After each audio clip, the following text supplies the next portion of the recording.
Hello friends, welcome to Niga's All-Rounder. இது class 4 chain stitch. இது ரொம்ப இம்பார்ட்டன்டான ஸ்டிட்ச். சொல்லப்போனால் ஆரியில் எல்லாத்துக்கும் தலைமைன்னு கூட சொல்லலாம். இந்த ஒரு ஸ்டிட்சை நீங்கள் இது நீட்டாக தெரிஞ்சுக்கிட்டிங்கனாலே இதோட அடுத்தடுத்து இதை பேஸ் பண்ணி தான் ஸ்டிச்சஸ் வரும். ஸோ வீடியோவை ஸ்கிப் பண்ணாமல் பாருங்கள். ஸோ ரொம்ப முக்கியமான ஸ்டிட்சு, கவனித்து பாருங்கள். இப்போது நான் வந்து ஃப்ரேமில் ஒரு 3 லைன்ஸ் நான் போட்டிருக்கேன். இதுக்கு அளவெல்லாம் கிடையாது, இது ஒரு நேர்கோடு நீங்கள் போட்டுக்கோங்க. இப்போ நான் த்ரெட் நீடில் நான் எடுத்துக்கிட்டேன். நீடில் வந்து நம்ம வந்து ரேப் பண்ணி தான் பண்ணோம், அப்போ தான் கொஞ்சம் உருட்டி நம்ம செய்கிறது கொஞ்சம் ஈஸியாக இருக்கும்.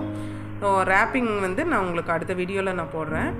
இப்போ நான் இந்த மாதிரி ஒரே கலரில் 2 கண்டு நூல் எடுத்துக்கிட்டேன், சில்க் த்ரெட்டு.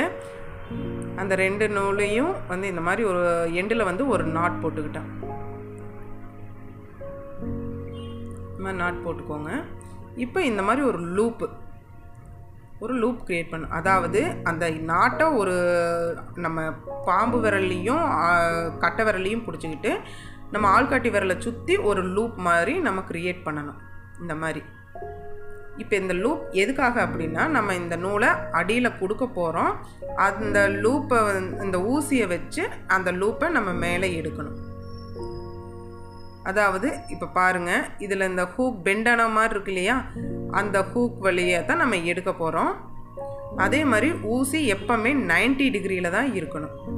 அதான் 90 டிகிரினா செங்குத்தாக தான் நம்ம வச்சு ஸ்டிச்சஸ் போடணும். அப்போ தான் வந்துட்டு நம்மளுக்கு ஸ்டிச்சஸ் கரெக்டாக வரும், கிளாத்லேயும் ஹோல் விழுகாது. இந்த மாதிரி நான் வந்து அடியில் இருக்கிற நூலை நான் எடுத்துக்கிட்டேன். இந்த மாதிரி எடுத்துட்டேன். இப்போ இந்த ஊசி வழியாக அந்த லூப்பை மேலே இழுத்துக்கோங்க. எந்த அளவுக்கு செயின் சின்னதாக வேணுமோ அந்த அளவுக்கு கொண்டு வந்துட்டு மறுபடியும் ஊசியை உள்ளே குத்துறோம். அந்த குத்துன ஊசியில் நூலை சுற்றுறோம்.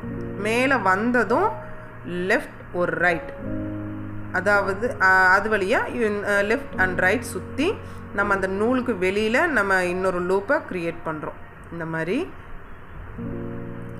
மேலே தூக்குறேன், ஒரு லெஃப்ட் அண்ட் ரைட் சுற்றுறேன், மறுபடியும் உள்ளே குத்துறேன்.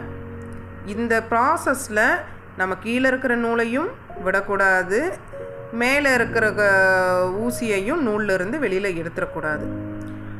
நம்ம ஒவ்வொரு லூப்பாக நம்ம க்ரியேட் பண்ண நம்ம கீழே இருக்கிற நூலை லைட்டாக லூஸ் பண்ணிகிட்டே வரணும்.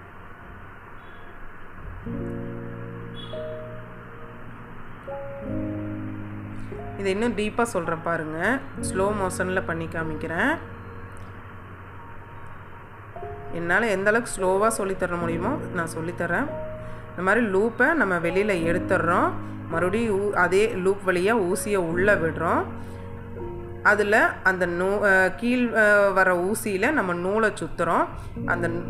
நம்ம அந்த ஊசியை தூக்கும் போது அந்த ஹூக் இருக்கு இல்லைங்களா, அந்த ஹூக்கில் வந்து இந்த நூல் ஆட்டோமேட்டிக்காக மாட்டிக்கும். அந்த ஹூக்கை சுற்றி தான் நம்ம நூலை வந்து விடுறோம்.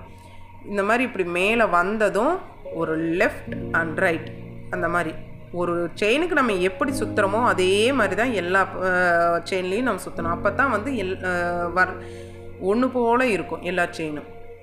மேலே தூக்குறேன்,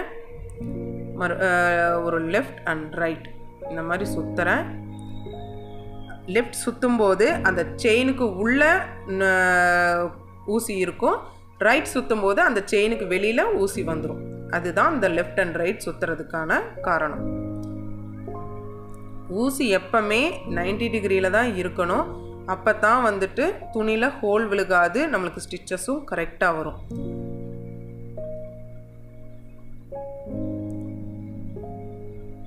இப்போது மேலே இந்த ப்ராசஸ் நடக்குது.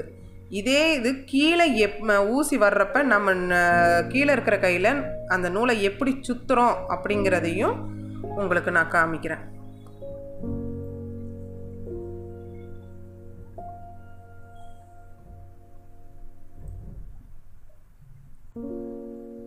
கவனமாக பாருங்கள்.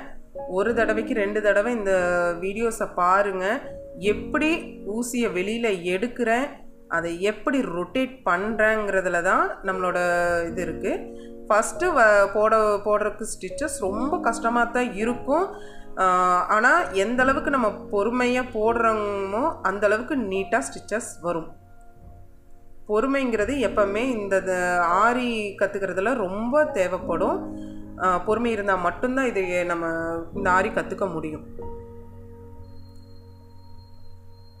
இந்த மாதிரி நாட் போட்டுக்கோங்க. நாட் எப்படி போடணுங்கிறதையும் அடுத்த வீடியோவில் நாட் ப்ராக்டிஸ் இருக்குது. ஸோ ஃபஸ்ட் டைம் நாட் வரலன்னா ஒன்றும் கவலைப்பட வேண்டாம். இப்போது நான் கீழே என்ன ப்ராசஸ் நடக்குதுன்னு காமிக்கிறேன். இந்த மாதிரி ஃபஸ்ட்டு லூப்பை க்ரியேட் பண்ணிக்கோங்க. இப்போ நான் மேலேருந்து நான் ஊசியை விட்டு அந்த லூப்பில் நான் மாட்டிக்கிறேன். இப்போ மேலேருந்து ஊசி வர வர அந்த ஊசியை சுற்றி நூலை விடுறேன். அவ்வளவுதான் வருது. நான் சுற்றி விடுறேன். அந்த ஊசியை மேலே இழுக்கிறேன். மேலேருந்து ஊசியை கீழே விடுறேன். அந்த ஊசியை சுற்றி விட்டோன்னே மேலே தூக்குறேன். அவ்வளவுதான். இது ஜஸ்ட்டு 1 செகண்டும் கூட ஆகாது. அந்த மாதிரியான இதையே ஸ்லோ பண்ணி காமிக்கிறேன். இந்த மாதிரி மேலேருந்து ஊசி விடையில் கீழே சுற்றி கொடுக்குறோம். அதை அப்படியே மேலே தூக்குறோம். இதுதான் ப்ராசஸ். உங்களுக்கு இப்போ இதில் செயின் ஸ்டிச் போடுறதில் ஏதாவது டவுட்ஸ் இருக்குது அப்படின்னா ஸ்க்ரீனில் தெரிகிற நம்பருக்கு வாட்ஸ்அப் பண்ணுங்கள். என் வாட்ஸ்அப் குரூப்லேயும் ஜாயின் பண்ணிக்கோங்க. உங்களுக்கு ஃப்ரீயாகவே எல்லாமே நான் சொல்லி தருவேன். என்னோடய கைட்னஸ் எப்போவுமே இருக்கும். உங்களுக்கு எப்போ சந்தேகம் அப்படின்னாலும் நீங்கள் தாராளமாக நீங்கள் சொல்லலாம். வாரத்தில் 5 நாளும் கிளாஸஸ் இருக்கும். சாட்டர்டே சண்டே மட்டும் லீவு. ஸோ உங்களுக்கு மார்னிங் டு ஈவினிங் வரைக்கும் உங்களுக்கு கிளாஸஸ் இருக்கும். உங்களுக்கு என்ன டவுட்ஸ் அப்படின்னாலும் நீங்கள் வாட்ஸ்அப் பண்ணலாம். நீங்கள் ஒரு ஸ்டிச்சஸ் போட்டு அதில் இருக்கிற ஹோம்ஒர்க்கும் நீங்கள் பண்ணிங்கன்னா தான் நெக்ஸ்ட்டு ஸ்டிச் போக முடியும். ஸோ வாட்ஸ்அப் குரூப்பில் ஜாயின் பண்ணுங்கள். நீங்கள் கிளாஸை என்ஜாய் பண்ணுங்கள். இந்த வீடியோ உங்களுக்கு பிடிச்சிருந்துச்சுன்னா மறக்காமல் சப்ஸ்கிரைப் பண்ணி பாருங்கள். தேங்க்ஸ் ஃபார் வாட்சிங்.